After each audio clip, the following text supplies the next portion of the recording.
Jared Polin, FroKnowsPhoto.com, and this is your It's all here. Photo News Fix.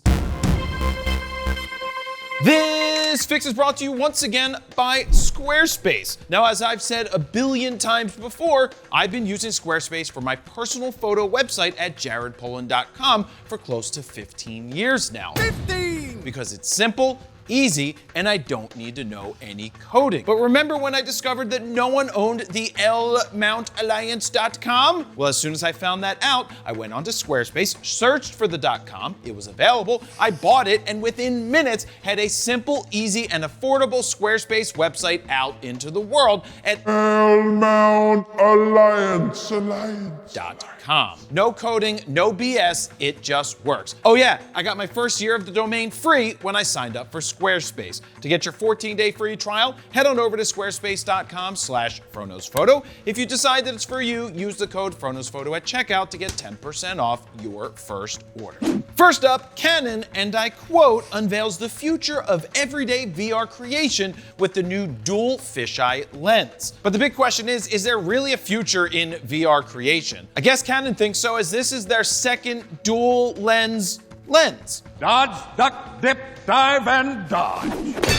This is the RF S3.9mm f3.5 STM dual fisheye lens that is compatible with the EOS R7 with a firmware update. Canon says this dual fisheye lens makes VR content creation with a mirrorless camera more accessible and efficient. They also said it's engineered to empower creators of all types, as this lens offers a perfect balance between clarity and usability for vlogging style VR creation. I don't get it. I'm with Tom Hanks on this one. I don't get it either. One, is vlogging still a thing? And if it is, who's filming them in VR? And two, who's watching VR in stereoscopic content? Do you like Phil Collins? Hell, I've got an Apple Vision Pro and I'm not watching any content like that. All right, first of all, everybody watches porn. Now, Canon already has a 5.2mm dual fisheye lens that's full frame, and this just seems to be the same thing, only smaller and meant for cropped sensor cameras. Now, in terms of price, it's at $1099, which is $900 less than the full frame version.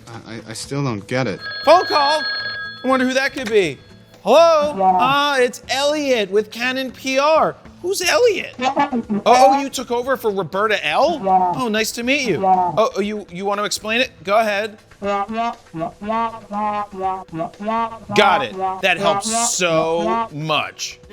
Now, if you know anybody who is doing VR content that this lens would be perfect for, Christy, could you please leave a comment down below with a link to their work so that I can actually see it in action and see if it's worth it? Let me work it. Yeah, let's see how many comments we get. Next up, Panasonic has been busy as of late, and last week they announced the Lumix GH7. apparently they still make them. The GH7 sports a newly developed 25.2 megapixel BSI Micro Four Thirds sensor. The new sensor is said to have faster readout speeds and improved image quality. Now, in terms of photo features, the GH7 grabs a lot of specs from the G9 II, another camera I haven't used. Now, one of those features is the addition of phase detect autofocus, which should help improve autofocus. But we all know that the GH7 is primarily meant for shooting video. Now, it wouldn't be my first choice due to the teeny tiny sensor, but some people swear by it, and it's up to them. All right, on to the video specs. It can shoot 5.7K 30p ProRes 422 HQ, as well as ProRes RAW HQ modes. You can shoot full HD video up to 240 frames per second, and 4K UHD up to 60p. This camera also offers open gate full sensor video recording. Other pro video features are included like waveforms and vector scopes, as well as frame markers and indicators, enlarged focus areas, shutter angle display, and safety zone markers. You've got unlimited record time as long as you have enough battery and storage. Now, speaking of storage, you still have dual card slots. You have a CF Express B as well as SD. The GH7 has active cooling thanks to a fan, kind of like me, I'm actively cool all the time. We never thought you were cool. Thanks to a fan that pulls the heat away from the camera and the sensor, thus helping you stave off overheating. Now, in terms of audio, you can achieve 32-bit float with the addition of the DMW XLR2 XLR adapter. Now, if you think this camera is going to be for you, it's going to be available in July, body only for $2,200. There's people who absolutely love the GH series, and I'm not one of them, mostly due to the smaller sensor and lack of shallow depth of field. But there's no doubt that the GH7 is loaded, and if you know what you're doing, you should be able to get good results regardless. Remember, it's you, not the camera. Pentax. Unless it's a Pentax. And finally, this is a huge day for Nikon and anyone who attended that secret Lanzarota press event many months ago that wasn't actually a press event for a new camera. On Monday, Nikon announced the Z6III and its release date. Nikon went on to share an extensive list of specs for this camera, starting and finishing with, it's the Z6III, and it will be announced on June 17th. Yep, all Nikon has given us today is the name of the camera and the release date. Oh, and they also gave us this new slogan, ready to perform. I'm born ready. But I have gotten special approval to tell you this. I've used the camera. Steven and I spent 2 days with the brand new Z6III. Phone call. I wonder who that could be. Hello? Oh, it's Greta Thunberg with Nikon PR. How dare I? How dare I what? I followed the rules. Can I show it?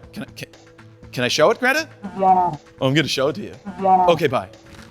And after special approval from Nikon PR, this is the Nikon Z6III. And it's blurry. No pun intended. It's blurry because I'm not allowed to show it to you yet. Anyway, now back to the Z6III and what I can tell you. And that is Nothing! I'm not allowed to tell you anything.